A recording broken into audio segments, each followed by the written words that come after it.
पूर्वी खबर। आदिवासी समुदाय द्वारा रानीगंज के टीडीपी कॉलेज में संथाली भाषा में शिक्षा प्राप्त करने के लिए लगातार आंदोलन किया जा रहा है। आज उनके अनशन का 5वां दिन था, लेकिन कॉलेज मैनेजमेंट की ओर से अभी तक उन्हें कोई आश्वासन नहीं मिला है। उसी को लेकर आज एक संवाददाता सम्मेलन किया गया, जिसमें यह जानकारी दी गई कि अगर जल्द ही टीडीपी कॉलेज में संथाली भाषा में शिक्षा शुरू नहीं की गई तो बहुत बड़ा आंदोलन किया जाएगा। आइए जानते हैं आगे की जानकारी। শিক্ষা চাই শিক্ষা চাই ভিক্ষা নয় শিক্ষা চাই শিক্ষা চাই শিক্ষা চাই শিক্ষা শিক্ষা শিক্ষা চাই শিক্ষা ছাড়া উপায় নাই তাই তো মোরা কলেজে মাতৃভাষা সান্তালিতে শিক্ষা চাই শিক্ষা চাই শিক্ষা চাই দিন বদলের বইছে হাওয়া শিক্ষা মোদের প্রথম চাওয়া তাই তো মোরা কলেজে মাতৃভাষা সান্তালিতে শিক্ষা চাই শিক্ষা চাই শিক্ষা চাই তার থেকে আগে আমি আমার দেশের মানুষকে যারা আমাদের এই আন্দোলনের সমর্থনে আমাদের সাথ দিয়েছেন, সে সোশ্যাল মিডিয়ায় বলুন বা আপনাদের যারা ইলেকট্রনিক্স মিডিয়া বা প্রিন্ট মিডিয়া, সবাইকে আমি আমাদের সংগঠনের পক্ষ থেকে জানাই একদম অন্তরের অন্তঃস্থল থেকে সবাইকে প্রণাম এবং উষ্ণ অভ্যর্থনা জানাই ওদেরকে। আজকে প্রেস মিটের কারণটাই হচ্ছে যে আপনারা জানেন আমরা তো 28 তারিখে একটা ডেপুটেশন করে এনাকে জ্ঞাপন সেপেছিলাম, কিন্তু তাতে কোনো কাজ হয়নি। তাতে আমরা সঠিক বা সদর্থক কোনো কথাবার্তা পাইনি ওনাদের থেকে। তারপর আপনারা জানেন আমরা বিগত 8 তারিখ থেকে আমরা কিন্তু বসেছি অনশনে। যেহেতু অনশনে বসেছি, অনশনে বসার পরেও আজকে প্রায় 5 দিন হয়ে গেল আমরা এখানে অনশনে বসেছি প্রত্যেক দিন। তার মধ্যে অনশনে বসার 2 দিনের পরই এই কলেজের টিডিপি কলেজের যিনি চেয়ারম্যান আছেন উনি আমাদের সাথে দেখা করলেন। উনি বাইরে ছিলেন, উনি আমাদের সাথে দেখা করে এটুকু বললেন যে আমার কাছে কোনো খবর ছিল না, কোনো নিউজ ছিল না বা কোনো ডকুমেন্ট ছিল না, যার জন্য আমি এই সাঁওতালি ভাষাটা বা সাঁওতালি বিভাগ আমি এই কলেজে খুলতে পারি। তারপরে যে সমস্ত ডকুমেন্টস আমরা পেশ করলাম ওনার দাবি সনদে, সেখানের কোনো সুদুত্তর এখানে 83 তো দিতেও পারেননি। এবং এর এগেনস্টে আমাদের যে মিটিংটা এর আগে হয়েছিল, আপনারা প্রেসের বন্ধুরা ছিলেন, জানেন সেই মিটিং ফলপ্রসূ হয়নি, কারণ ওনারা একটা এফিডেভিট করে দেবার পর আমাদের আর কোনো সুদুত্তর দিতে পারেননি।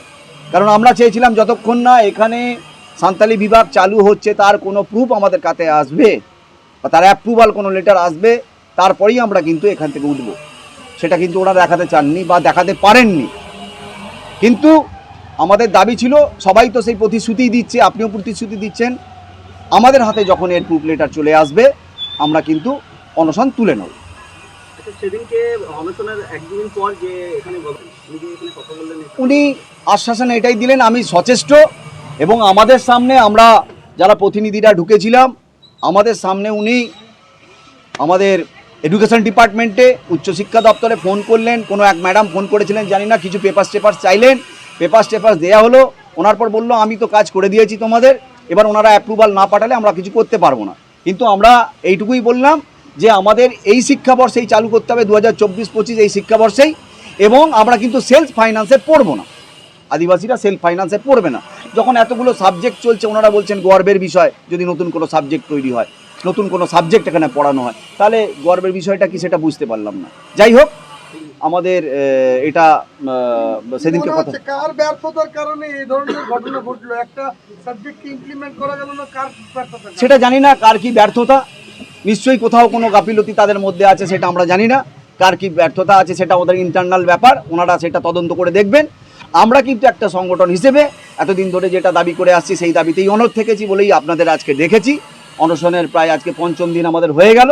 5ম দিনেও যখন কোনো ফল পেলাম না, আগামী যে কর্মসূচিগুলো হবে সেগুলো কিন্তু আপনাদের সামনে বলার জন্য এবং দেশের মানুষকে বলার জন্য আমরা কিন্তু আজকে আপনাদের ডেকেছি। আগামী সোমবার 15 তারিখ, আগামী সোমবার 15 তারিখ আমাদের এখানে অনশন চলবে।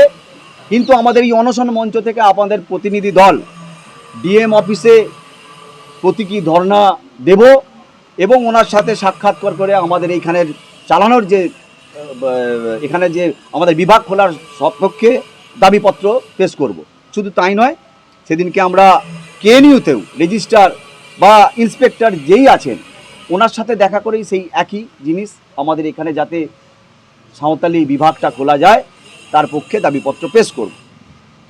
16 তারিখে আমরা বলি, 16 তারিখ মঙ্গলবার আমাদের এই অনশন মঞ্চে আপনারা দেখে নেন বিভিন্ন সংগঠন এসেছে।